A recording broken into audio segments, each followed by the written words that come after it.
Mga kababayan, maligayang pagbabalik po sa Pinas Weather Balita. Patuloy po nating minomonitor ang bagyong nasa labas ng ating bansa. May international name na Jangmi o tatawaging bagyong Domeng pagpasok sa loob ng ating bansa sa mga susunod po na mga oras.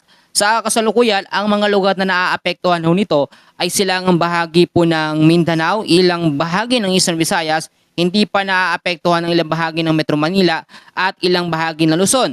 Dahil nga po pagpasok pa nito, ngayong umaga po ng Friday, nalalapit na Friday, doon po yan magkakaroon ng epekto sa silangang bahagi ho ng ating bansa. Bukod po dyan sa Tropical Storm Jangmi ay nakakaapekto din po ang tinatawag natin na southwesterly wind flow na nasa kanlurang bahagi ng ating bansa. Yung southwesterly wind flow po, ito po yung mahinang habagat, no, o yung pagsisimula ng habagat. Alamin muna natin ngayon, no, ang lokasyon po ng bagyo, and then balikan natin yung epekto po ng southwesterly wind flow. Ito pong bagyo na ating minomonitor, sa ngayon po meron po itong lokasyon po mga kababayan na 1,135 kilometers east of Eastern Visayas. Bagamat nasa labas pa ng ating PAR ay nakakaapekto na ito silangan ng Mindanao, ilang bahagi po ng Eastern Visayas. Tinataglay pong hangin sa 65 kilometers per hour. Malapit po sa may sentro at may bugsong umaabot naman sa 80 kilometers per hour. Ang present movement niya po pa northwestward sa bilis na 30 kilometers per hour.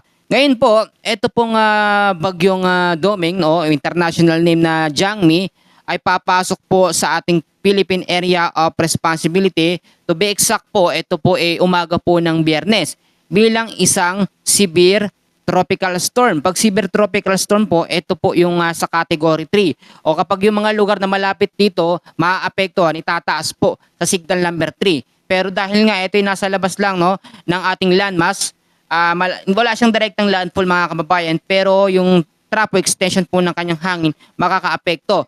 Magiging typhoon category ito pagdating po ng Sabado hanggang sa araw po ng Martes. Martes typhoon category pa rin siya, pero lalabas na po ng ating Philippine Area of Responsibility. Ngayon naman, bukod po yan, alamin natin yung mga lugar na naapektuhan po sa ngayon ng tinatawag po natin na southwesterly wind flow. Sa area po ng Western Visayas, Ilocos, Negros Island Region, kasama po ang Zamboanga Peninsula, Sacsargen, BARMM, Lanao del Norte, Misamis Occidental at Palawan. Asahan po sa mga lugar na yan ngayong hapon ang cloudy skies with scattered rains and thunderstorms dahil po sa southwesterly wind flow. Mag-ingat yung mga lugar na yan sa banta ng mga pagbabaha, gain din sa mga landslide prone area.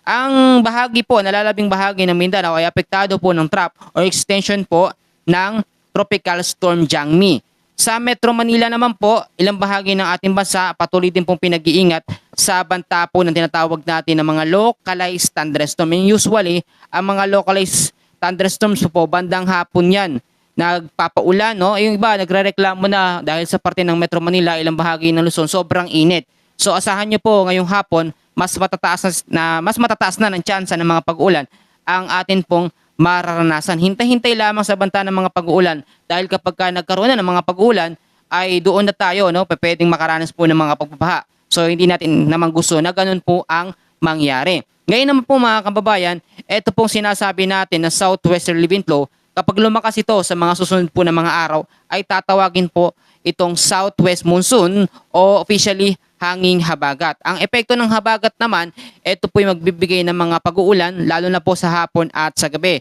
Dahil po sa kanyang hangin na nabuo dyan sa kanlurang bahagi ng ating bansa, iikot po yan sa kanlurang bahagi po ng Luzon, Visayas at Mindanao. So mga kababayan, yan po muna ang ating short update sa lagay ng ating panahon. Maraming salamat.